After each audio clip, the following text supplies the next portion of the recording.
Alright, hello everyone, and welcome to Module 10, which is on East Asia. So, as always, let's start with the word cloud, terms that you guys associated with East Asia. So we see China and Japan, both looming very large. We've got Korea somewhere up there. We've got overpopulation, technology, communism, pollution, crowding, busy, industry. So I'd say you have a pretty good picture of what's going on there, but maybe a little bit of hyperbole, and probably a lot of this is coming out of Western media coverage of East Asia, which presents a very partial and particular kind of picture. Okay, let's start by looking at, we've got this naked satellite photo here showing East and South Asia. So you can see pretty clearly on the satellite photo some of the major geographic features of East Asia. So if you look at this area here, the eastern seaboard of China, this is where most of China's population is. Okay, and then you can see the Korean Peninsula coming out of the northeastern part of China. So then you can see a pretty stark divide. Look where my mouse is now. This is the Tibetan Plateau. And what you've got going on here is a really sudden increase in elevation. And this is coming from the South Asian subcontinent and the Asian plate, remember, crashing into each other. And being of similar density, instead of one sinking under the other, they're both kind of pushing up, and that's why we have the Himalayan mountain range here and the Tibetan Plateau. And then we've got all of these flats. Here's the Gobi Desert, and then all of these plains. Right? You can see, again, the clear divide between the desert and the Tibetan Plateau, both on the satellite image and on this map here. And it'll come up a little bit later in the lecture, so please take a mental note of the Ordos Plateau right here, and then right here on the satellite image. And spread throughout these regions, we've got a number of distinct climactic zones. And this lines up pretty closely with the United States. So continental mid-latitude, this is where it's purple. That's the sort of thing that we would have here in Ohio. And then as you get further south, Shanghai might be equivalent to, say, Georgia or something like that. And then even further south, Hainan Island is often called China's Florida.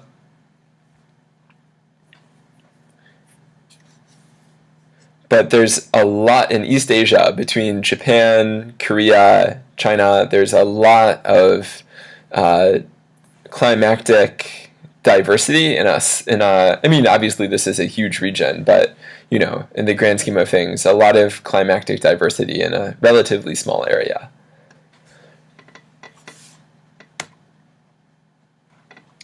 Okay, I want to introduce the political economy of East Asia in the 20th and 21st centuries. Now, we're talking about a region whose history goes back thousands and thousands of years. But we're mostly going to focus on 1900 forward. So first I want to talk about Japan. I should say post-war Japan. So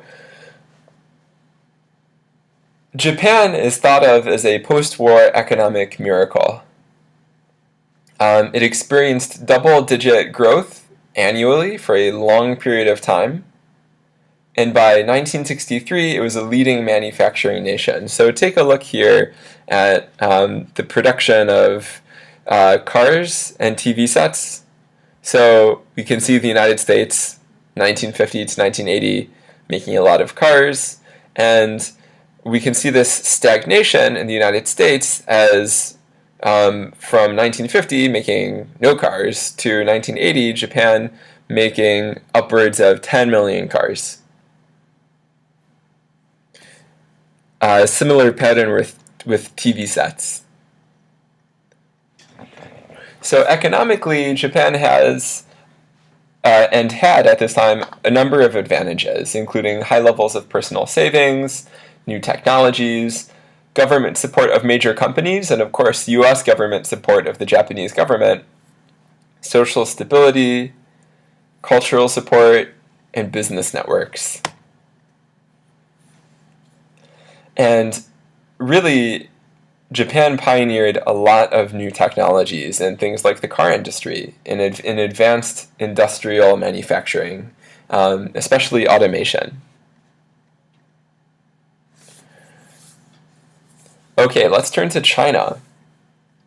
So China is a tough place to explain because it's a very, very big place. The common storylines about it often have to do with fear-mongering. American politicians love to try to make you afraid of China. The news does the same thing. It's not as scary as people would like you to believe. So just to give a quick history in a nutshell of China. So pre-1911, China had a 1,000-year-long dynastic history. That ended in 1911 when the Qing dynasty fell and the Republican era began. Now, that means the era of a republic, not the Republican era as in George Bush. So the Nationalist Party, led by Sun Yat-sen and later by Chiang Kai-shek, who later became the leader of Taiwan when the Nationalist Party lost out to the Communist Party and was exiled to the island of Taiwan. During World War II, both the Nationalist Party and the Communist Party, although mostly the Nationalist Party, were working to fight the Japanese occupation. And the United States was mostly allied with the Nationalist Party.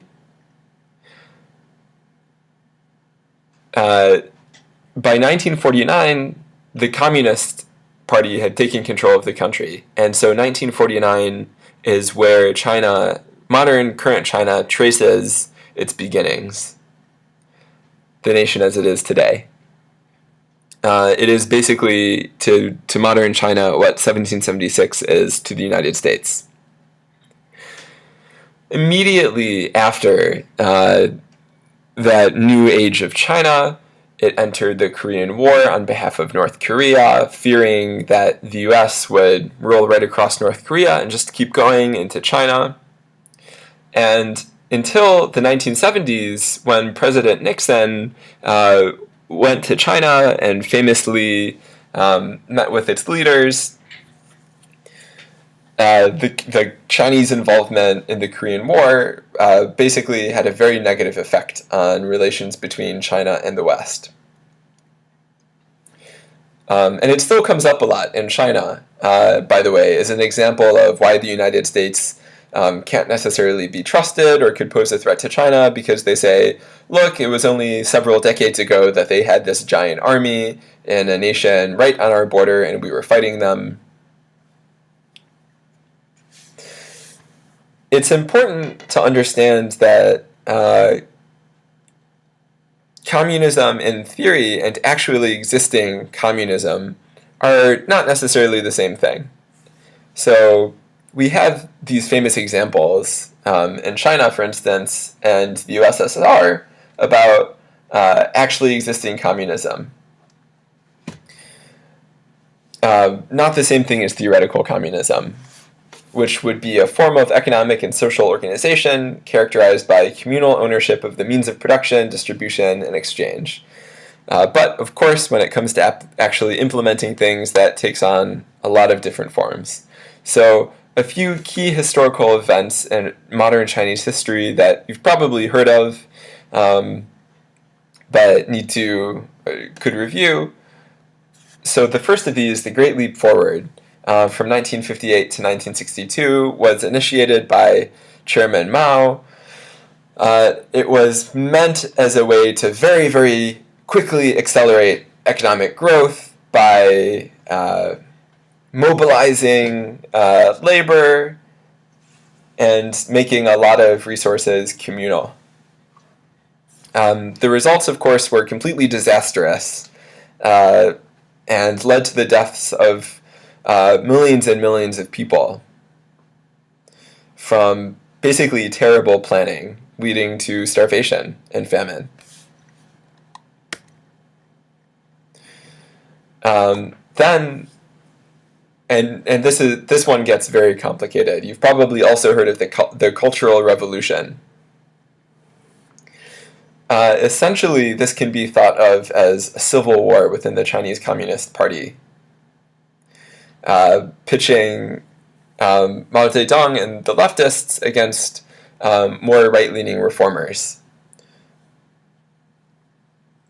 During this period, there was serious social upheaval during which intellectuals and their children were sent to live in the countryside and labor, during which Red Guards would roam the country and denounce certain people. So here we've got Red Guards. These are basically youth empowered to use deadly force to protect the revolution.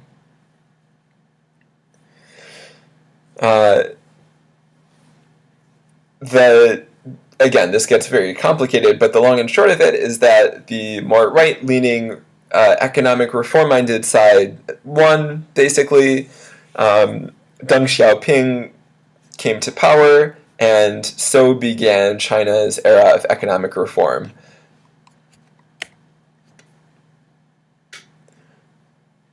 Speaking from the present day, we've got a number of very powerful economies in East Asia. So on one hand, you have Japan, which, while it was a very successful post-World War II economy, began to wane, starting with some recessions in the 80s that it never really recovered from. So it's still a very powerful modern economy. It formerly was the second largest economy, and of course it is still home to a number of important stock exchanges, a lot of manufacturing. It's a very important economic power in East Asia. China is still ascendant. It is now the second largest economy. Depending how you measure it, it is projected to overtake very soon, or by some measures has already overtaken the United States as the largest economy in the world, although of course not in per capita terms for quite some time after that. And then some very wealthy but smaller economies, like so-called Asian tigers, Hong Kong, South Korea, Taiwan, and Singapore, that also have very recently modernized and are economic powerhouses in their own right. In per capita terms, places like Hong Kong and Singapore are leaps and bounds ahead of China. So the Asian tigers are these recently industrialized territories that have very rapidly experienced economic growth. In the period of just one generation, they've transitioned from the global semi-periphery to the periphery, from the periphery to the semi-periphery, meaning that instead of being involved in primary production, like extracting raw materials, they're instead involved in secondary and tertiary economic production, so manufacturing, research and banking, etc. They've done this by taking on very specialized roles within the world economy and with state-assisted capitalism. And many scholars have argued that this sort of development success story was very specific to historical circumstances at the time and couldn't really be repeated by other countries elsewhere, where the World Bank and IMF are trying to get those countries to repeat these success stories. But basically that this had a lot to do with the wars fought by the United States in East and Southeast Asia in the 50s, 60s, and 70s, by the Cold War and economic aid given by the United States, and also by certain roles being filled that are now already taken. All right, turning our attention back to China and its modernization. Under the leadership of Deng Xiaoping, and the oft-given date to start this reform era is 1978, China started to open up and modernize. So Deng Xiaoping called these the four modernizations: industry, agriculture, science, and defense, with the goal basically to have China catch up with the world economically in these four areas by opening up its economy to foreign investment and to market competition, to private entrepreneurship, with the hope that this would increase manufacturing, which of course it did, and bring a lot of money into China.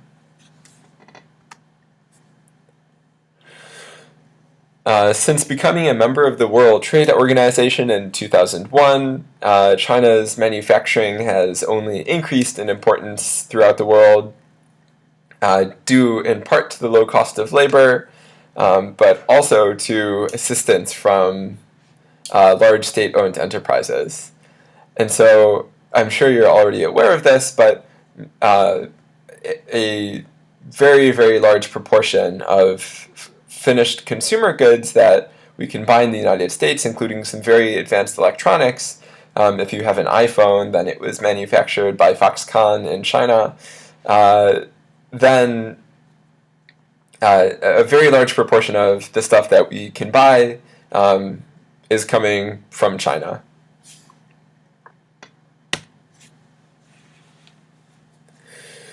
Foreign investment hasn't only been important in China, but other East Asian countries as well. Within China, a lot of the foreign investment has been coming from other East Asian countries, especially Japan and South Korea, with those countries wanting to benefit from the lower labor costs in China. So a lot of stuff in the United States was made in Taiwan, and then a lot of it was made in China. That's because labor costs in China were lower, and during this reform process, it became easier and easier for Taiwanese, Japanese, South Korean multinational corporations to be investing in China.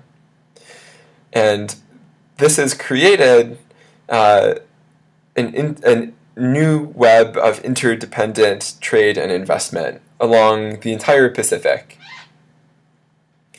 All the way from the Western North America, Los Angeles and Vancouver, to East Asia, Beijing, Shanghai, Singapore, and then also Southeast Asia, Bangkok, Kuala Lumpur, and then down to Australia. So a lot of people ask me, if China is a communist country, then how are their markets? How is there capitalism in China? It must be all one or all the other. So it's complicated. It's a complicated hybrid of a capitalist market economy with socialist central planning and, of course, a one-party state, the Chinese Communist Party. So the state is directly or only very slightly indirectly in control of a lot of strategic industries. So for the most part, this includes the energy sectors and then the manufacturing of some basic commodities like steel. Then it has also allowed for the creation of a private sector where a lot of innovation, entrepreneurship, tech startups are taking place. And then in between, there are these hybrid state-private enterprises. And this is driving the growth of China's cities and is creating this kind of urban middle class in China. At the same time, it's happening in a political situation that is authoritarian. And as inequality is increasing, as rich people are getting richer and poor people, relatively speaking, are getting poorer, you might expect to see this sort of system have to change. But that has not been the case. A lot of scholars are arguing that the middle class basically is being bought off, that the Communist Party has made a tacit deal with the urban population that if the party can continue to deliver economic growth and basically make people's lives more comfortable, make them richer, then people aren't going to agitate for political rights per se, as conceived of by Western democracy. So whether Western democracy even is an applicable model in other parts of the world is debatable itself, but partially because of this perceived deal, and then partially also because of authoritarian crackdowns, you haven't seen the kind of quote-unquote color revolution that we've seen in Eastern Europe or in some other parts of Southeast Asia, leading to democratization or some form of democratization.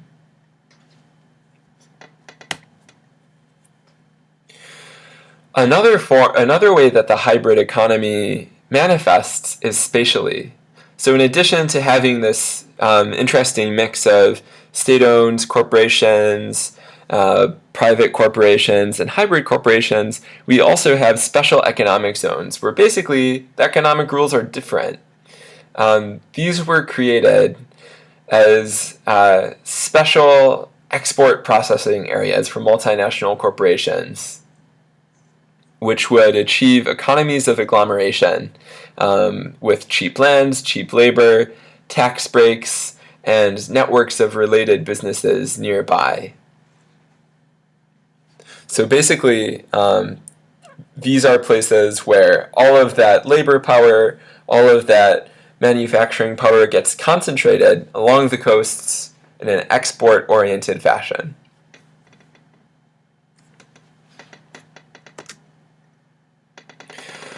All right, I'd like to move on now to discuss North Korea. So you've probably heard of Kim Jong-un. He's the current leader of North Korea, officially called the Democratic People's Republic of Korea. It is probably the most isolated country in the world right now, with serious human rights issues. To the consternation and dismay of Western countries and probably China as well, it does possess nuclear weapons. China is pretty much its only friend in the world, or its only powerful friend in the world, I should say, with the possible addition, depending how you count them, of Iran as well.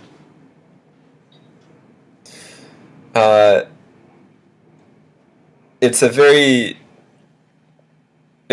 very tense situation. Ultimately, both North Korea and South Korea talk a lot about Korean reunification, although with different hopes of what that would look like. So it will be interesting to follow the development of the situation in North Korea.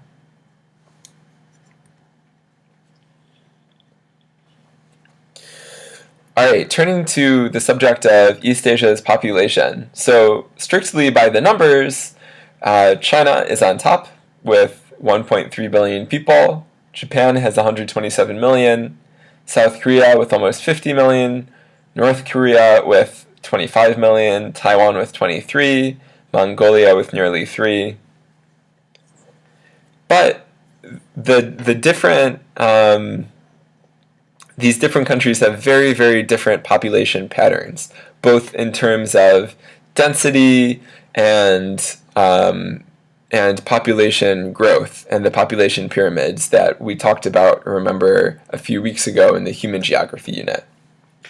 So, first of all, China, within China, there are extremes of density and in the east and less density in the west. I'll show you a map of that in a moment. Japan has extremely dense urban population. So Tokyo and their surrounding cities basically all run together in one big megacity. You can take a train from the heart of Tokyo all the way out several cities away and never see any countryside. Mongolia, on the other hand, is very sparsely populated. It has a lot of big open spaces. A big contrast in terms of population patterns would be China and Japan. So Japan's population is aging and basically starting to shrink. It's a very insular society. They're relatively xenophobic, so there is not a lot of immigration. However, the birth rate is not particularly high. So one of the reasons for its current economic woes is the shape of its population pyramid. China, on the other hand, had, in the view of its leaders, out-of-control population, and so implemented the one-child policy, which created all kinds of complications, which I'll turn to in a moment. But while it's currently considering relaxing the one-child policy, it has a very different looking population pyramid than Japan. Its population is still growing, although more slowly than before. As I mentioned, it's very, very concentrated in the eastern part of the country. So Xinjiang and Tibet are very sparsely populated.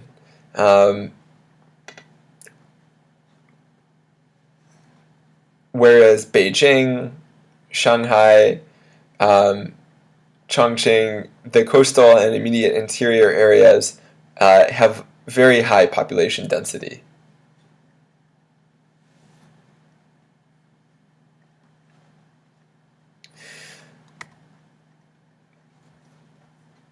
So the government, seeing this density in the eastern part of the country, introduced the one-child policy for urban families in 1979. And again, the one-child policy doesn't apply everywhere in the country. Ethnic minorities, for instance, are still allowed to have multiple children, depending where they live. There are also ways around the one-child policy for rich families, basically to pay a bribe or pay a fine to have multiple children. And these days, it's getting more and more relaxed. And because the one-child policy gave this strange incentive for male children, now things are turning around to incentivize female children because there's a gender imbalance. There are nearly 120 baby boys born for every 100 girls. And now people who are getting married and starting to have children in China, if they meet certain conditions, including if they're both only children themselves, they are allowed to have two children. What's strange is that there's this generation of only children. So think among your friends, how many of them are only children? Probably not that many. America has, the typical 2.4 child household. But in China, there's a generation of 90 million who are all only children, with a lot of extra men. An extra 30 million men by 2020.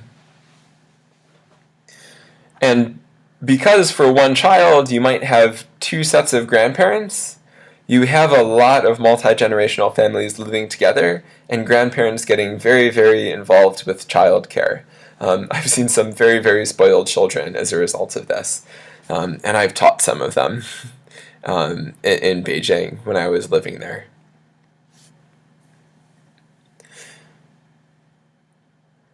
All right, I mentioned that Japan has a lot of megacities around. Has a big megacity area, especially around Tokyo. Japan is already 91% urbanized. China, just a few years ago, crossed the threshold from having most of its population live in rural areas to most live in urban areas. And so now it's about 52, 53, 54% urbanized. Just for reference, the United States passed that threshold in 1910. And in China, this has been happening really, really, really, really rapidly. So since I think 1970 or so, in absolute numbers, there's been an increase in urban areas of about 450 to 500 million people through both through birth, but also through very high rates of rural to urban migration, and the growth of urban areas, so actually taking over rural areas. South Korea also has experienced a lot of urbanization between the middle of the 20th century and now, an increase of 70%, whereas North Korea is 60% urbanized. With a lot of development having already happened along China's eastern coast, its interior provinces have now been targeted by the government for growth and are experiencing faster growth rates than the eastern coast. Now, a lot of that is because in absolute terms, the amount of economic activity going on here is still relatively low compared to the east, and so there's a lot of room to grow. But the development in China is gradually shifting from the coast to the interior. Some of this has happened in a very strange way with real estate speculation, and has led to the creations of these ghost towns, where basically it becomes very, very profitable to build cities, but there's no one to live there quite yet. So what works for market speculation creates these very strange artifacts, these ghost towns. So remember I asked you to take a mental note of Ordos. Well, this is what it looks like. It's a largely unpopulated city. All of this development has had some very big impacts on China's environment. So, for instance, there was the building of the Three Gorges Dam, which reshaped an entire part of the country. There's been intensive use of resources.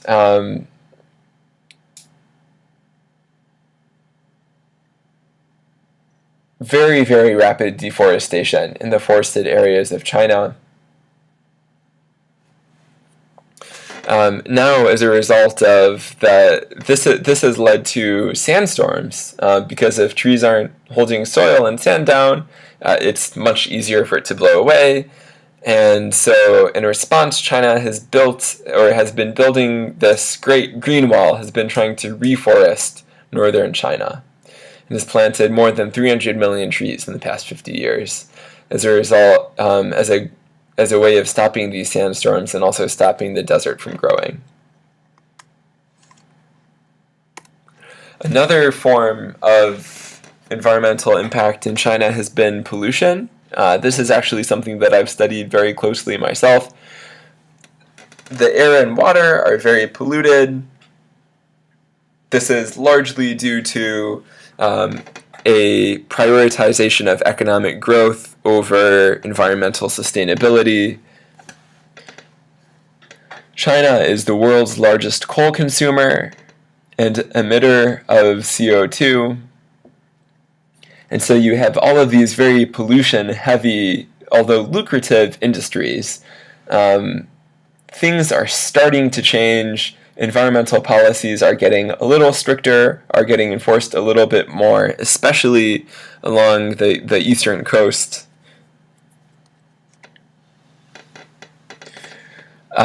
As I just mentioned, China is currently the largest emitter of carbon dioxide.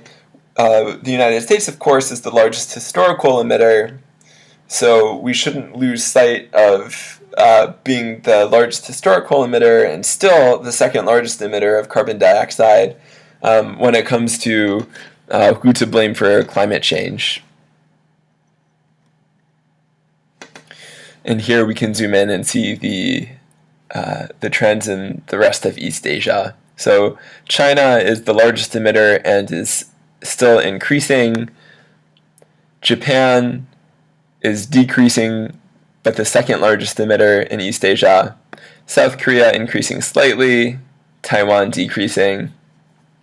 The United States, in contrast, is decreasing, but is the second largest emitter still in the world. And when you consider the per capita emissions, the United States is still way ahead of China when you consider emissions per person, but not when you consider emissions per unit of economic productivity. So there are a lot of different ways of looking at this.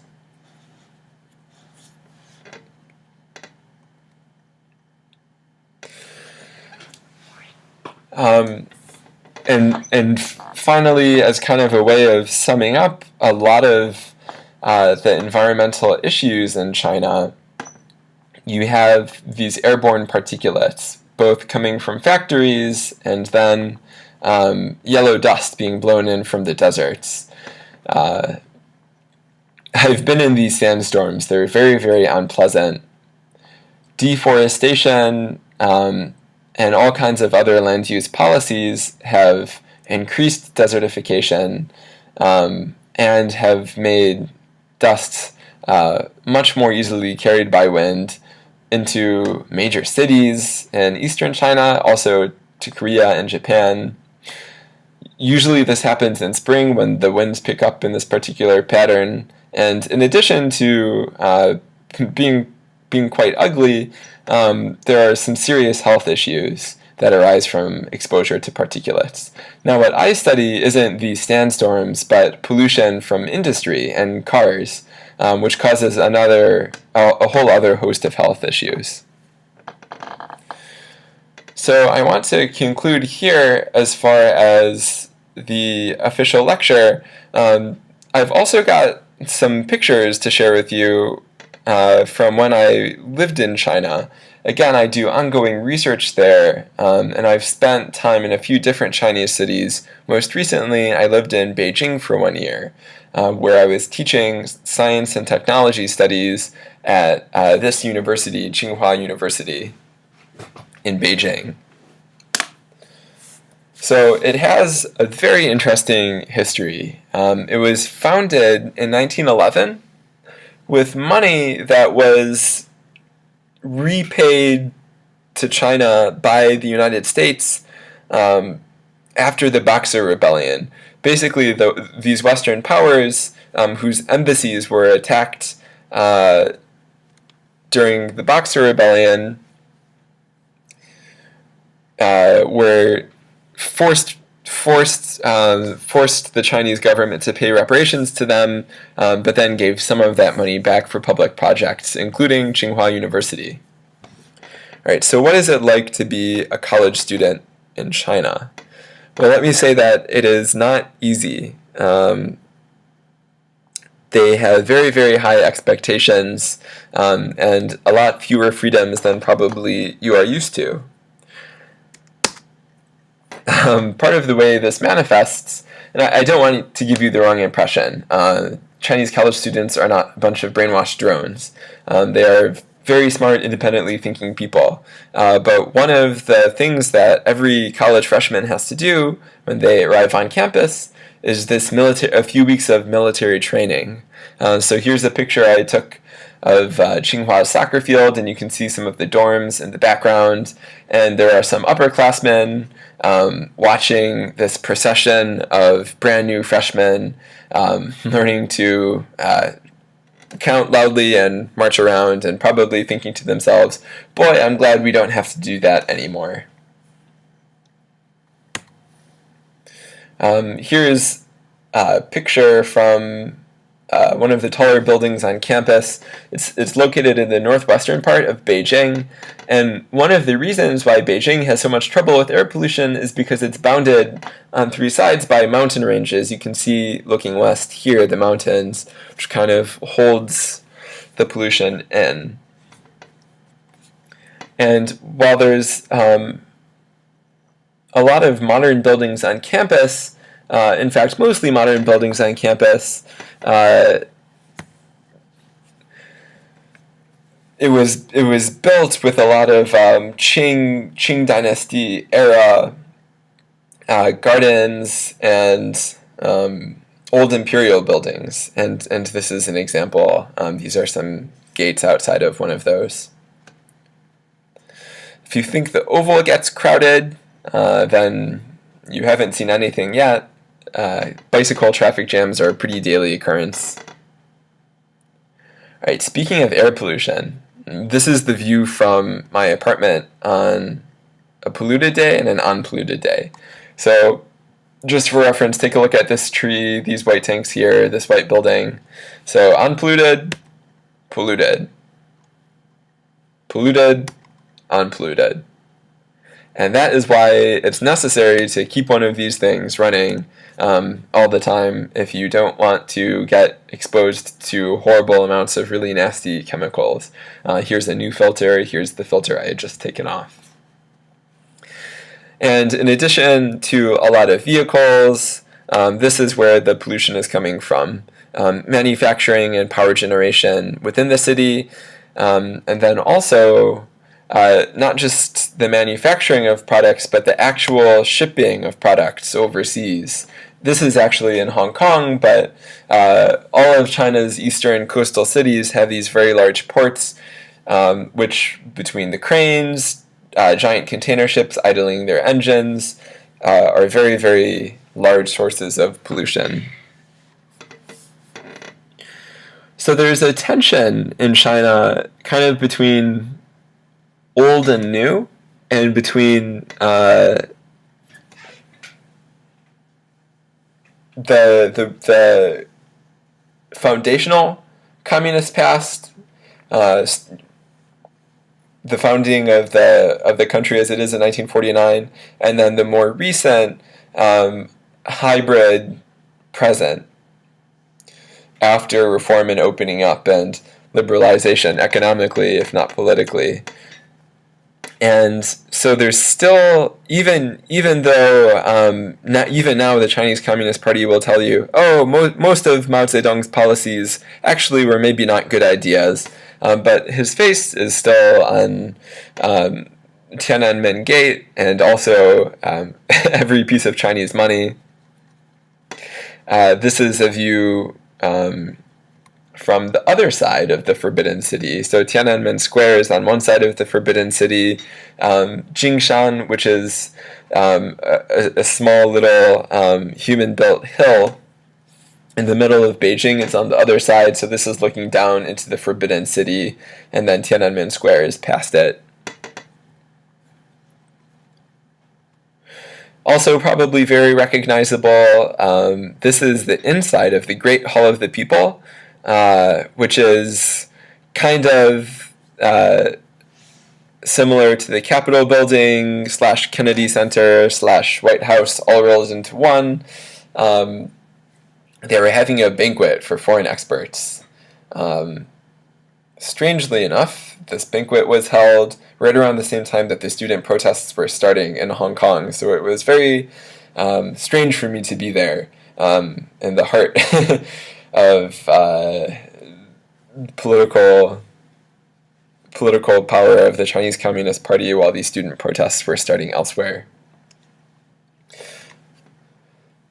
There's also a lot of foreign influence through culture, pop culture.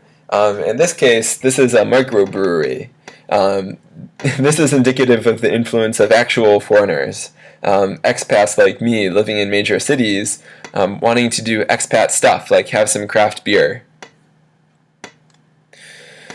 But then beyond that, Chinese people themselves are appropriating a lot of Western culture, Western holidays. Here we have a Christmas tree made out of dry noodles. Chinese Santa Claus. And then here's a view of the Hong Kong skyline, which is a good embodiment of China as modern spectacle. But it's important. Here are the Hong Kong police keeping things secure at a Chinese New Year's parade. So again, you have this tension between the very modern and the very ancient. And representations of ancient and modern times. So, for instance, here we've got, here I am on top of a camel near the Great Wall. The Great Wall, of course, being a major cultural symbol of China's heritage. And the camel here representing the Silk Road, stretching all the way from the Middle East to the eastern part of China. This is a really a really strange example. So this is the old summer palace, Yuanmingyuan, in northwestern Beijing, where a couple hundred years ago, the emperor brought in Western architects, European architects, to build a European-style palace for China's imperial court. That was then, a couple hundred years later, destroyed by mostly British, but also I think some French and American troops got in on it, after the Boxer Rebellion, destroyed by foreign troops, and has been left in this destroyed state, and it has deteriorated further, partially as a result of unrest, no one paying attention to it during things like the Great Leap Forward and the Cultural Revolution, and now is kind of being reclaimed as this symbol of a time when China was embarrassed by Western imperial powers, to sort of stoke the nationalistic fires and say, never again will this happen to us. Another strange example of ancient, modern, commercial, communist hybrid. We have here a Buddha made out of neon-colored strings. So we've got the ancient being represented in this modern way, trying to seem very modern and artistic. And where is it located? Where else but a shopping mall? You have edifices, crazy architecture. Actually, the government just basically made some new rules saying no more crazy buildings in major cities. There have been too many already. But this is the headquarters of China Central Television, government, the government-run television network, CCTV, the so-called Pants Building, because it kind of looks like a pair of pants. This is a major symbol of Beijing. But then, on the other hand, you have the drum and bell towers. Just very typical dynastic architecture, just across town. And then, to sum up, we've got a weird combination here of old and new. So we have the popular old tradition of kite flying happening here near Liangmachao.